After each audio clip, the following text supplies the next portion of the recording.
The Duke expected his wife to cry when he ended their marriage. He had prepared himself for tears, accusations, perhaps even one final desperate plea for him to reconsider. What he had not prepared for was the terrifying calm on Eleanor's face when she picked up the pen. The divorce papers lay between them on the enormous mahogany desk in Adrian Blackwood's private study, surrounded by everything that represented his power: family portraits, royal seals, shelves of law books, and the Blackwood crest carved into the dark wood above the fireplace. Yet for the first time in years, the Duke of Blackwood did not feel powerful at all. Eleanor read every page slowly. Adrian stood near the window, pretending to study the gardens outside, while secretly watching her reflection in the glass. 3 years earlier, she would have demanded answers. A year earlier, she might have cried. That morning, she simply reached the final page. Then she looked at the man she had once promised to spend her life beside and quietly asked whether this was truly what he wanted. Adrian hesitated. It lasted only a moment, but somewhere beneath his pride, something was already begging him to stop her. Instead, he gave the answer expected of a duke who had spent too long hiding behind duty. It was necessary. Eleanor lowered her eyes. Then she signed. Her hand did not shake. No tears slipped down her cheeks. She did not ask him to remember their wedding, their happier years, or the promises they had once made. She simply placed the pen down. Then Eleanor slowly removed the Blackwood family ring from her finger. The soft click it made against the desk seemed impossibly loud. She thanked Adrian for the years they had shared and turned toward the door. That was when his composure finally cracked. He asked where she intended to go. Eleanor stopped, but she did not turn immediately. When she finally looked back, there was no anger in her eyes, only exhaustion. Why should it matter to him now? Adrian had no answer. The door closed behind her. Minutes later, his secretary entered, carrying another document. Eleanor had surrendered the London residence, rejected a generous settlement, and relinquished almost every privilege belonging to the Duchess of Blackwood. Adrian stared at the page, and suddenly he understood. His wife was not trying to punish him. She was not waiting for him to chase her. She was preparing to disappear from his life completely. Adrian had believed divorce would finally bring him peace. So why did watching Eleanor accept it feel like the beginning of the worst mistake of his life? There had been a time when Eleanor could not imagine walking away from Adrian. Their marriage had not begun with coldness or suspicion. In those early years, Blackwood Manor had felt almost untouched by the politics surrounding the ducal family. During their first winter there, Eleanor would find Adrian beside the fire after long evenings with estate officials, and somehow the weight he carried outside those walls seemed to disappear whenever she entered the room. After royal receptions, when the guests were gone and the musicians had packed away their instruments, Adrian sometimes led Eleanor back into the empty ballroom. They would dance without an audience, surrounded only by dying candles and the faint echoes of music that had already ended. Whenever court business kept him away, Eleanor waited awake for him, and Adrian had once admitted that Blackwood Manor had been nothing more than an inheritance until she arrived. She was the reason it had begun to feel like home. But happiness changed slowly. After Adrian inherited greater responsibilities at court, his absences grew longer. Conversations became letters. Then even the letters became shorter. Duty followed him into breakfast, into dinner, into every room where Eleanor once believed they were simply husband and wife. Lady Beatrice encouraged the distance. She had spent years reminding Adrian that affection could become weakness, and that a duke carried obligations far greater than his own happiness. Then the rumors began. Eleanor was supposedly meeting Lord Nathaniel Ashford in secret. Adrian confronted her. She denied betraying him completely and asked where such accusations had come from. He refused to say. That refusal became the first wall between them. Eleanor kept trying to reach him, but every unanswered question pushed Adrian further away. The warmer she became, the colder he seemed determined to remain. Eventually, he suggested they separate. What Eleanor never knew was that Adrian did not truly expect her to accept. For months, some stubborn part of him had been waiting for her to fight harder, to prove that she still wanted their marriage badly enough to endure his cruelty. But Eleanor had already spent years proving exactly that. By the time Adrian finally tested her love, there was almost nothing left of it that had not already been wounded. And the darkest part was this: Adrian had destroyed their marriage over evidence he had never once bothered to verify. Adrian had expected Eleanor to remain at Blackwood Manor until the divorce was formally completed. Instead, by the following afternoon, the house had begun to change around him. Servants moved quietly through the corridors, carrying trunks from the Duchess's rooms. Dresses disappeared from her wardrobe. The books she had collected over the years vanished one shelf at a time from the library. Then Adrian noticed something that unsettled him far more than it should have. The small porcelain bird he had given Eleanor during their first Christmas together was gone from the mantel. He stood staring at the empty space for several seconds. Eleanor was not merely packing clothes. She was removing herself from the life they had built. By evening, Adrian learned she had already dismissed most of her personal staff, giving each of them enough money to begin somewhere new. She had also arranged a carriage for the following morning. That was when he went looking for her. He found Eleanor supervising the last of her belongings. Adrian demanded to know where she intended to go. She simply told him that it was no longer his concern. The answer irritated him. For years, Eleanor had explained herself to him, defended herself, tried to make him understand. Now she seemed completely finished with all of it. Then, a carriage bearing the Ashford crest arrived outside. Lord Nathaniel stepped down. Adrian's restraint disappeared instantly. Every old suspicion returned at once. He demanded to know whether Eleanor was leaving Blackwood Manor with Nathaniel. For the first time that day, something almost resembling amusement touched Eleanor's face. He had wanted her free. He did not get to decide what she did with that freedom. The words landed harder than Adrian expected. But Nathaniel was not there to take Eleanor anywhere.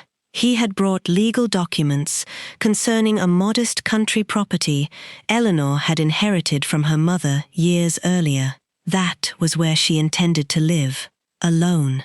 Adrian should have felt relieved. Instead, the truth was somehow worse. There would be no scandal to blame, no other man to hate. Eleanor simply wanted a life without him. Late that night, Adrian passed her bedroom and found the door partly open. The room that had once been filled with her dresses, books, perfume, and laughter now looked almost empty. He stood there in silence. And for the first time since placing those divorce papers before her, Adrian felt something dangerously close to panic, because another thought had begun to trouble him. What if ending the marriage had never truly been his idea at all? By midnight, Adrian was no longer thinking about the divorce. He was thinking about the letters. The accusations against Eleanor had reached him gradually over the years. Anonymous notes, whispered warnings, quiet suggestions that she had been meeting Nathaniel whenever Adrian was away at court. At the time, the pattern had seemed convincing. Now, For the first time, Adrian asked himself who had created it. He summoned his secretary and demanded the old correspondence records. Within minutes, something felt wrong. Several of the letters Adrian distinctly remembered receiving about Eleanor had never been entered into the household register. There was no record of where they came from. No messenger's name, no official seal, nothing. Then his secretary found something worse. A bundle of letters hidden among archived estate documents. All of them were addressed to Adrian. All of them were written in Eleanor's hand. Some had never even been opened. Adrian read them one after another. In the first, Eleanor asked him to come home because she could feel their marriage slipping away. In another, she explained Nathaniel's visits. There had been no secret romance. Nathaniel had been helping her arrange private medical care for one of Adrian's longtime estate workers after the household administrator refused to authorize the expense. Eleanor had hidden the arrangement only because she did not want the sick man dismissed for becoming a financial burden. Adrian kept reading until there was nothing left to misunderstand. She had told him the truth, again and again. He had simply never received it. And suddenly, Adrian remembered exactly who had controlled Blackwood Manor's correspondence whenever he was away. Lady Beatrice. While Eleanor prepared to leave at sunrise, Adrian crossed the silent manor and entered his aunt's rooms without warning. Beatrice barely looked surprised. When Adrian demanded to know whether she had intercepted Eleanor's letters, she did not deny it. Instead, she reminded him that Eleanor had never been the wife she believed a duke needed. Too compassionate, too independent, too willing to make Adrian think with his heart instead of his title. Beatrice had wanted a politically useful marriage, so she had created doubt where trust once existed. But when Adrian accused her of destroying his marriage, Beatrice finally looked him directly in the eyes. She had only given him reasons to doubt Eleanor. He had been the one who chose to believe them. Adrian said nothing, because that was the part he could not escape. Beatrice had betrayed Eleanor, but Adrian was the man who had stopped believing his own wife. And by sunrise, the woman who had spent years trying to reach him would be gone. Adrian should have stopped after finding the letters. Instead, he kept searching. Some part of him seemed almost desperate to discover exactly how much he had failed to see. Before dawn, old financial ledgers were brought into his study. Buried among estate expenses, Adrian found several unusual payments made during the financial crisis that had nearly crippled Blackwood lands 2 years earlier. At first, he assumed they had come from one of the family accounts. They had not. Eleanor had quietly sold several pieces of her own jewelry, not the Blackwood jewels. Hers, gifts from her mother, pieces she had owned long before becoming Adrian's wife. The money had paid overdue wages, purchased winter provisions, and prevented several tenant families from being forced from their homes while Adrian struggled to keep the estate's financial problems from becoming public. She had never told him.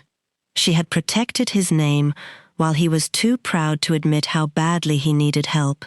And that was not the only thing Adrian discovered. The previous year, when a political scandal had threatened his position at court, Eleanor's family had offered her a way out. They had urged her to return home before Adrian's disgrace became hers as well. She refused. While society whispered about him, Eleanor remained at Blackwood Manor. She attended dinners where people stared. She endured conversations that stopped whenever she entered a room. She stood beside a husband who had already begun treating her like a stranger. Adrian had mistaken her silence for indifference. Now he understood it for what it had been: loyalty. Eleanor had not stopped loving him overnight. She had simply exhausted herself, loving a man who demanded proof while offering almost none in return. The realization sent Adrian running upstairs. Her bedroom door was open. The room was empty. A maid standing nearby lowered her eyes and quietly explained that the Duchess's carriage had departed only minutes earlier. Adrian did not summon another carriage. He did not change his clothes. He did not stop to consider what the servants might think when the Duke of Blackwood ran through his own house like a desperate man. He ordered his horse immediately. For years, Adrian had protected his pride more carefully than his marriage. That morning, pride no longer mattered, because, at last, he knew exactly what he wanted: his wife. But as he rode through the gates after Eleanor, one terrifying truth followed him. Knowing he loved her did not mean Eleanor still had any reason to choose him. Adrian caught up with Eleanor's carriage, less than a mile beyond the Blackwood estate. He rode hard enough that by the time he reached it, his horse was breathing heavily and mud streaked the hem of his coat. The driver slowed. Eleanor looked through the carriage window and saw Adrian standing in the road. For one brief moment, something unreadable passed across her face. Then she stepped down. She expected anger, perhaps a command to return, perhaps another reminder that until the divorce was finalized, she was still Duchess of Blackwood. But Adrian did none of those things. He simply stood before her, stripped of every defense he had hidden behind for years. And then he apologized. Not for the rumors, not for Beatrice, for himself. He admitted that he had doubted Eleanor when she had given him no reason to. He had punished her for accusations she could not even defend herself against because he refused to reveal where they came from. He had used silence as a weapon whenever she tried to reach him. Worst of all, he had expected her to fight for a marriage he was slowly destroying with his own hands. Eleanor listened without interrupting. When he finished, her expression remained calm, but there was pain beneath it now. She asked whether he truly believed discovering her innocence could erase everything that had happened. Adrian shook his head. No, nothing could erase it, and he was not asking her to come back. That answer surprised her. Adrian told her there was only one truth he could not allow her to leave without knowing. He had never stopped loving her. For the first time since she signed the divorce papers, Eleanor's composure faltered. Her eyes filled, though she refused to let the tears fall. But love, she told him, had never been what destroyed them. Trust had. She had spent years waiting for Adrian to choose her when it mattered. Now she was choosing herself. Then Eleanor returned to the carriage. Adrian did not stop her. He did not order the driver to turn around. He simply stepped aside and watched the woman he loved continue down the road without him. And strangely, that was the first truly loving thing he had done for her in years. Because if Adrian wanted another chance, words would never be enough. He would have to become the man Eleanor had once believed him capable of being. Several weeks passed before Eleanor saw Adrian again. By then, she had begun building a quieter life at the country estate her mother had left her. The house was smaller than Blackwood Manor, the staff fewer, the rooms less impressive. But for the first time in years, Eleanor could breathe there. Adrian did not send diamonds. He did not fill her drawing room with flowers or write desperate letters begging her to return. Instead, he turned his attention to everything that had made returning impossible. Lady Beatrice was removed from all authority over Blackwood Manor. The intercepted correspondence was uncovered and formally recorded. Servants who had been dismissed for questioning Beatrice's decisions were offered their positions back. And then Adrian did something far more difficult. He began correcting the lie that had followed Eleanor through society. The opportunity came at a royal gathering several weeks later. Eleanor attended only because her family had asked her to. She entered the palace, expecting whispers, and she received them almost immediately. The Blackwood divorce had become irresistible gossip.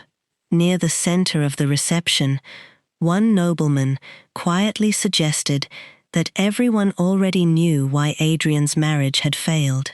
Another mentioned Nathaniel's name. Eleanor heard enough to understand exactly what they meant. So did Adrian. In the past, he would have ignored it. A duke did not publicly discuss private humiliation. That evening, Adrian abandoned that rule. He stepped forward and addressed the gathered nobles before the rumor could spread any further. Eleanor had been faithful to him. The accusations concerning Nathaniel were false. The correspondence used to create suspicion had been manipulated, and Eleanor's attempts to explain herself had been deliberately intercepted. Then Adrian could easily have ended there. He could have placed every ounce of blame on Beatrice. He did not. He admitted that the final failure had been his. His wife had been wronged beneath his roof, under the protection of his name, and when she needed his trust most, he had withheld it. The room fell silent. Only then did Adrian notice Eleanor standing at the edge of the gathering. Their eyes met. Neither moved. Later, she found him alone in the palace garden, away from the music and curious faces inside. Adrian told her the divorce could continue. If she still wanted her freedom, he would not challenge it, delay it, or use his title to make leaving difficult. Eleanor asked why he would surrender so easily now. His answer was simple. Because loving her could not mean keeping her beside him against her will. That was when Eleanor finally understood what had changed. Adrian was no longer terrified of losing his Duchess. He was terrified of losing Eleanor. She admitted that she still loved him, but she would never return to the marriage they had before. Adrian agreed. Neither would he. He did not ask her to forget. He did not ask for immediate forgiveness. He only asked whether, someday, they might begin again slowly. Not as the Duke and Duchess of Blackwood, just Adrian and Eleanor. For several quiet seconds, she gave him no answer. Then Eleanor reached across the space between them and placed her hand in his. Their marriage had nearly ended with a signature. If it survived, it would not be because either of them returned to what they had lost. It would be because, for the first time, they were choosing to build something new. Several months later, Eleanor returned to Blackwood Manor. But she did not return because society expected a duchess to remain beside her husband. She returned because, slowly and carefully, Adrian had given her reasons to believe that coming home would no longer mean losing herself. He courted his own wife as though he had been given the privilege of meeting her again. They walked through the gardens without discussing court business. They shared quiet breakfasts instead of allowing schedules and servants to separate them. Whenever Adrian was required to travel, he wrote to Eleanor, and this time, every letter was answered. More importantly, when something hurt, they spoke about it. There were difficult conversations. Old wounds did not disappear simply because love had returned, but neither of them hid behind silence anymore. One evening, Adrian asked Eleanor to follow him into his private study. She stopped when she saw the mahogany desk. It was the same room, the same table, the same place where she had calmly signed away their marriage months earlier. Adrian admitted that he still remembered every detail of that morning. He had expected Eleanor to cry. Instead, she had frightened him by doing nothing at all. Her anger had once meant there was still something between them worth fighting over. But when she signed those papers without a tear, Adrian finally understood that she had stopped expecting him to change. Eleanor looked at him for a long moment. Perhaps, she told him, losing her had been the first thing that truly taught him how to love her. Adrian smiled softly, almost losing her. Then he opened a small box. Inside rested the Blackwood family ring Eleanor had left on the desk. But Adrian did not simply take her hand and return it to her finger. He asked. After everything that had happened, he wanted the choice to belong entirely to her. Eleanor looked from the ring to the man standing before her. Then she held out her hand. Yes. Adrian slipped the ring onto her finger, and this time it represented something different. Not obligation, not title. Choice. The Duchess, who had once signed her divorce papers without crying, had returned to Blackwood Manor. But she had not returned as the woman Adrian nearly lost. She returned as the woman he had finally learned to deserve. And their second chance began where their first marriage had failed, with trust. If you enjoyed Eleanor and Adrian's second chance at love, subscribe for more unforgettable stories of dukes, duchesses, palace secrets, betrayal, and romance. And tell me in the comments, would you have forgiven the Duke? Or would you have signed those divorce papers and never looked back?